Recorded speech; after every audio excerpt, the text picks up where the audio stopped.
How many of these 23 pro hunting tricks are you already using, and how many have you never heard of? Because a hunting lease club in Pike County, Illinois, that legendary bluff country along the Illinois River where the hardwood ridges and crop fields consistently produce some of the biggest whitetails in the Midwest, ran a season-long experiment last fall. 8 members, same 1,200 acres. 4 hunters used their normal approach.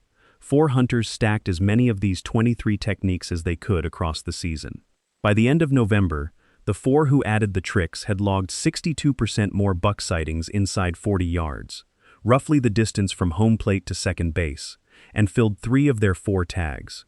The control group filled 1, same land, same deer, same season. The only variable was method. I have been collecting these from outfitters, biologists, old-timers, and my own notebook for over 25 years, across properties in 4 states.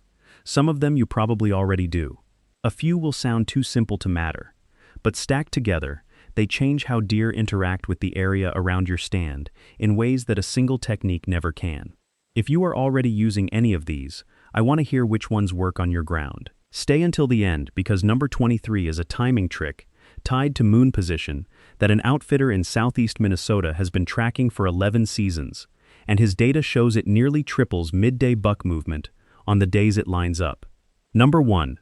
Stop spraying scent eliminator on your clothes and start spraying it on the ground. A whitetail has roughly 297 million olfactory receptors.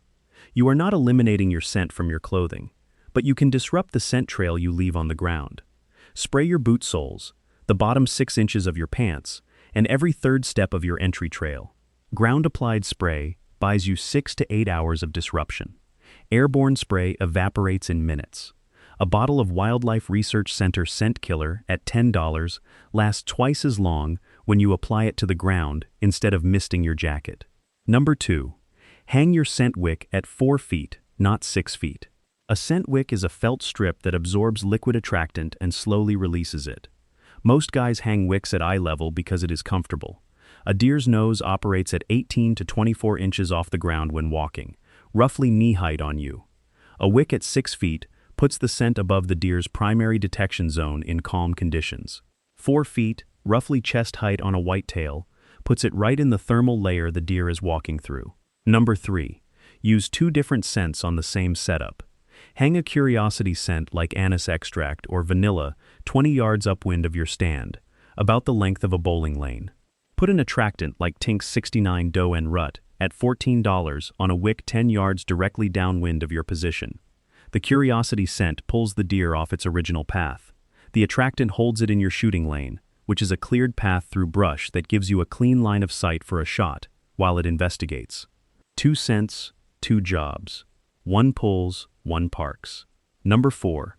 Refresh your scent setup every 90 minutes during an all-day sit. Volatile compounds in most commercial scents lose roughly 60% of their potency in the first hour. By hour 2, what you hung at dawn is mostly dead air. Carry a small dropper bottle and add 2 to 3 drops to the wick without climbing down. A piece of fishing line tied from your stand to the wick lets you pull it up, refresh it, and lower it back without moving more than your hands. I picked up that fishing line trick from an old-timer in Unicoi County, Tennessee, who had been doing it since the 1980s. I thought he was crazy until I watched a buck commit to a freshened wick at 10 a.m. after ignoring the same cold wick at 8. Number 5. Clear shooting lanes behind your stand, not just in front. Most guys focus on the 180 degrees in front of them because that is where the trail is. But mature bucks circle downwind before committing. They have survived enough seasons to learn that approaching from behind the pressure point is safer. 1 lane at your 5 o'clock and 1 at your 7 o'clock. Even narrow ones about 3 feet wide, roughly the width of a doorway, cover the most common approach angle for a wary buck. I spent 4 seasons watching mature bucks ghost through the brush behind my stand at 15 yards, with no shot before I figured this out. The first season I cut rear lanes. I had a 3.5-year-old 8-point circle behind my stand on the 3rd sit of the season, and step into my 7 o'clock lane at 22 yards broadside. I made the shot. That buck would have walked away untouched in any of the previous 4 seasons, because I had no lane behind me. One afternoon with a pair of Fiskars loppers at $30 and 15 minutes of trimming gave me the shot opportunity that 4 years of front-facing lanes had missed. Number 6. Trim shooting lanes to 30 yards maximum for bow hunting, about the distance from the pitcher's mound to home plate. It is tempting to clear 50-yard lanes, but the wider you cut, the more light reaches the forest floor, and deer visually catalog those changes. A 30-yard lane looks like a natural gap. A 50-yard lane looks like somebody came through with a chainsaw. Keep it subtle. Number 7. Hang a backup stand 50 to 60 yards from your primary, roughly half a football field. When the wind shifts mid-sit, most guys either tough it out and get busted, or climb down and go home. A backup stand on the opposite side of the same travel corridor lets you relocate in 3 minutes without leaving the area. A Muddy Boss XL at $180 and a set of Hawk Helium climbing sticks at $70 on both setups cost $250 for the backup and saves more hunts than any single piece of gear I own. Number 8. Use milkweed puffs to read thermals every 20 minutes. Milkweed seed fibers float on air currents so light they reveal thermal shifts that a wind checker powder at $8 cannot detect. If the puff drifts toward where you expect deer, it is time to relocate or sit tight depending on your backup plan. A $3 bag of milkweed from Amazon lasts an entire season. Quick pause here. Everything I just walked through, and 100 more tricks like it, is sitting inside the Buck Hunter's Bible, 2026 edition. 280 pages of the stuff that actually puts deer on the ground. And right now, if you grab it, I am throwing in the 30-day opening day roadmap completely free. That is a 60-page day-by-day preseason plan that walks you from the first scout to opening morning, so you start this season ahead of every other hunter in the woods. Link in the description, QR code on screen. This is the season you stop guessing. Number 9. Do not hunt your best stand on opening day. Hunt it on day 3 or 4. The first 48 hours of any season see the highest hunter density and the most deer displacement. Bucks that were moving in daylight before the opener go nocturnal within hours. By day 3, most casual hunters have tagged out or gone home. Pressure drops, deer start moving again, and your best setup has not been contaminated yet. A buddy of mine in Fillmore County, southeast Minnesota, that bluff country along the Iowa border with steep ridges and deep coulees, has killed his last 4 bucks on days 3 through 5 of archery season. Never on opening day. He hunts a secondary stand opening weekend and saves his best tree for when the woods calm down. Number 10. Hunt the first 2 hours after a cold rain ends. Barometric pressure is rising, which triggers deer movement. The rain suppressed scent dispersal while it was falling, meaning your entry scent is washed away. And other hunters stayed home, so pressure is low. That combination of rising pressure, clean entry, and low hunter density creates a window that outperforms most rut sits in my experience. I ran a split property test 2 Novembers ago on a 280-acre lease in southern Iowa, that rolling crop and timber country between Centerville and Corydon, where every ridge holds a bedding area and every bottom holds a food source. I hunted one stand only after rain events and the other on dry days with good wind. The post-rain stand produced 11 deer sightings inside 30 yards, roughly the distance across a tennis court, across 4 sits. The dry day stand produced 4 sightings across 6 sits. Same deer, same property. The weather window was the variable. Most guys pack it in when rain hits the forecast, and the best hunting of the week is waiting for them right after the clouds break. I check the weather app obsessively for rain events during November. My wife thinks I am checking sports scores. I told her I was tracking barometric pressure. She said that is worse than sports scores. Number 11. Arrive at your stand 30 minutes before you expect deer to move, not 15 minutes. The difference between 5:45 and 6:15 for a dawn hunt is enormous. At 5:45 you are settled.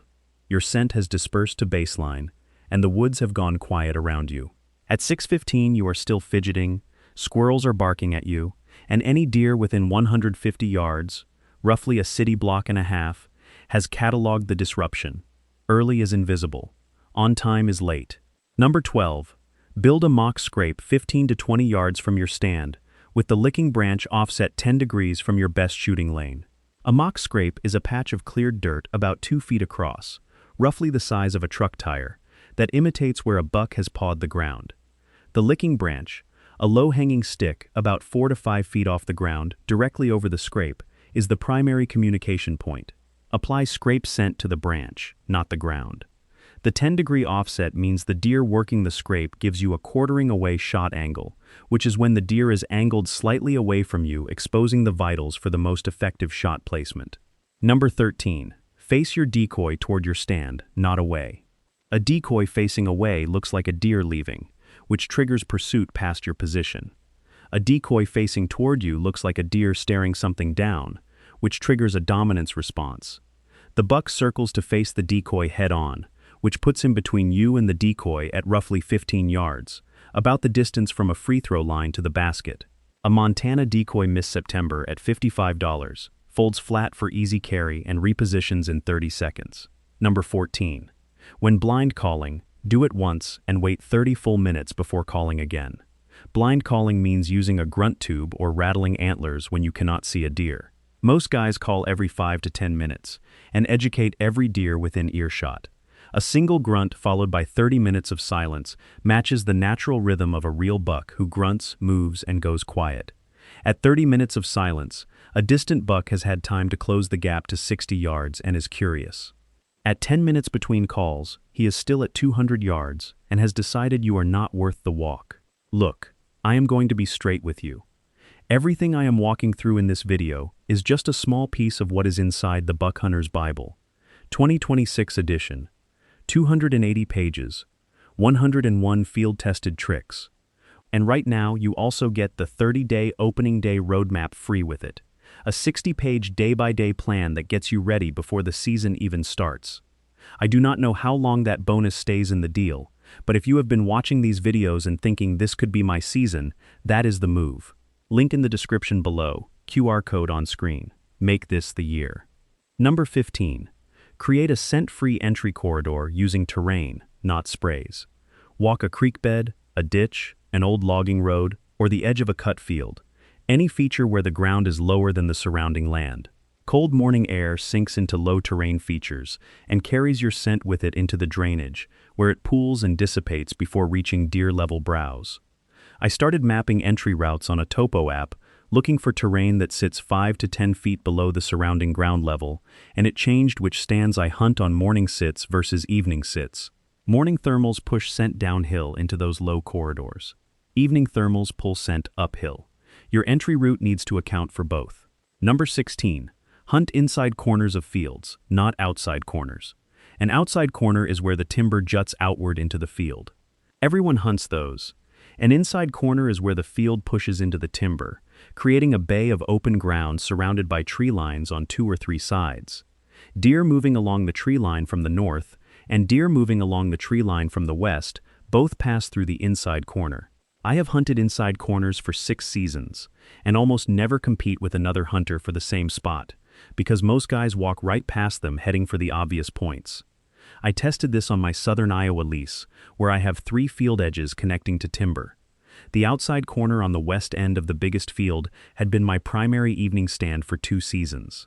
I moved to the inside corner 200 yards east, roughly 2 football fields down the same field edge, after an outfitter friend drew it on a napkin and asked me why I was hunting where the deer could see me from 3 directions, instead of where the deer were funneled from 2 directions into 1 point. The inside corner produced 8 buck sightings in the first 3 weeks of archery season. The outside corner I had hunted for 2 years had produced 3 buck sightings total across the same window in both previous seasons combined. Same field, same timber, same deer herd. The geometry of the corner made the difference.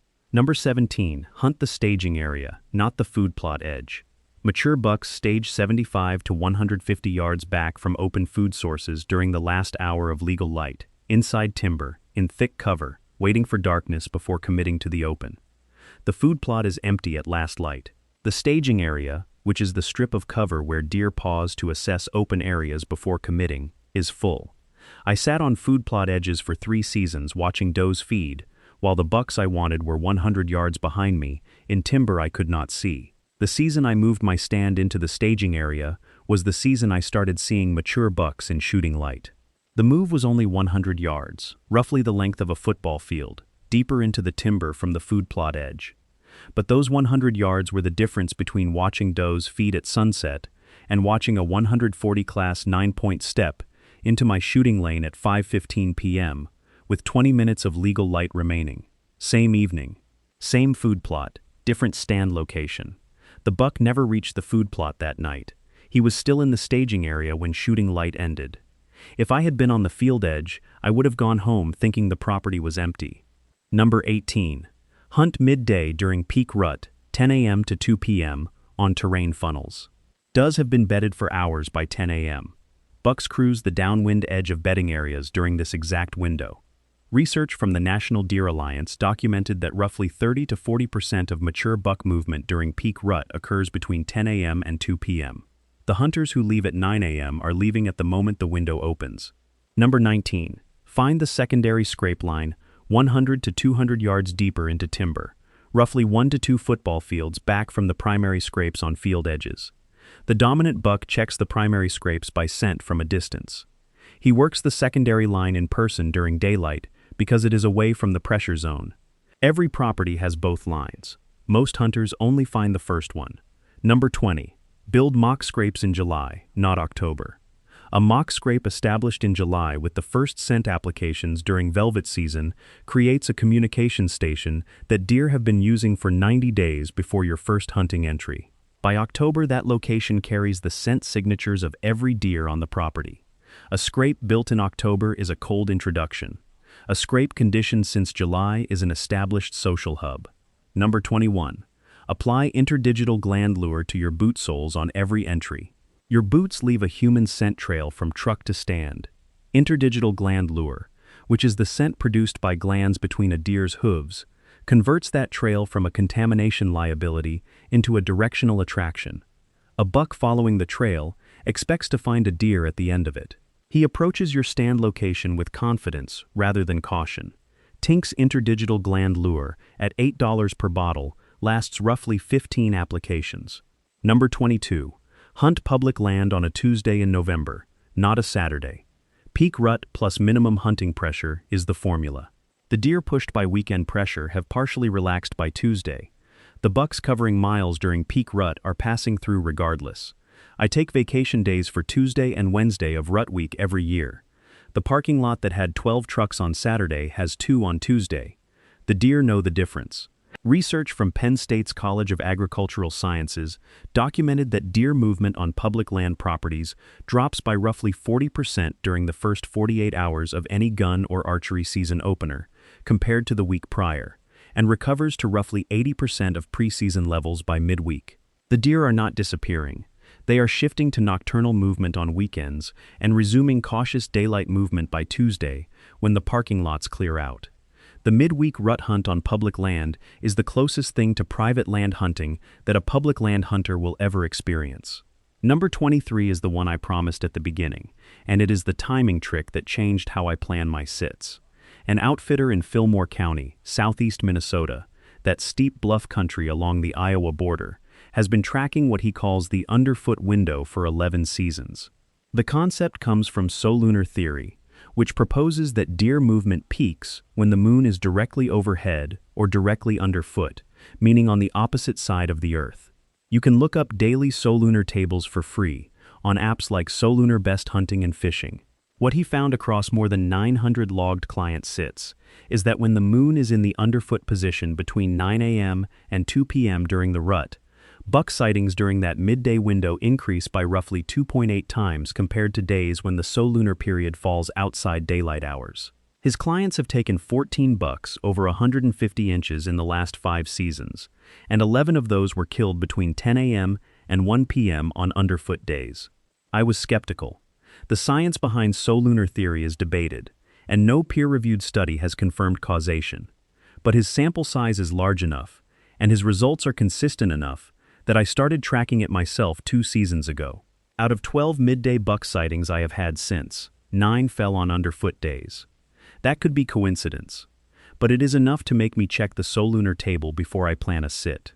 If I am going to burn a vacation day and sit from dawn to dark, I want that underfoot window landing in the late morning, not at midnight. I ran the solunar overlay on my notebook data from the last 3 seasons and found that 4 of my 5 mature buck encounters during midday sits occurred on days when the major solunar period fell between 10 a.m. and 1 p.m. The 5th was on an overhead day, which is the same theory applied to the opposite lunar position. I am not calling this proof. I am calling it a pattern that costs nothing to track and might be the difference between sitting all day on the right day versus the wrong one. If you have a pro trick that I missed, leave it below. Next time we are covering the 5 entry route mistakes that cost more bucks than bad shooting. The guys who do this stuff do not advertise it. They fill their tags and shrug when you ask how. You have watched this far. You know what the shrug is hiding. Try 5 or 6 this season. By December, you will know which ones earned a permanent spot in your routine.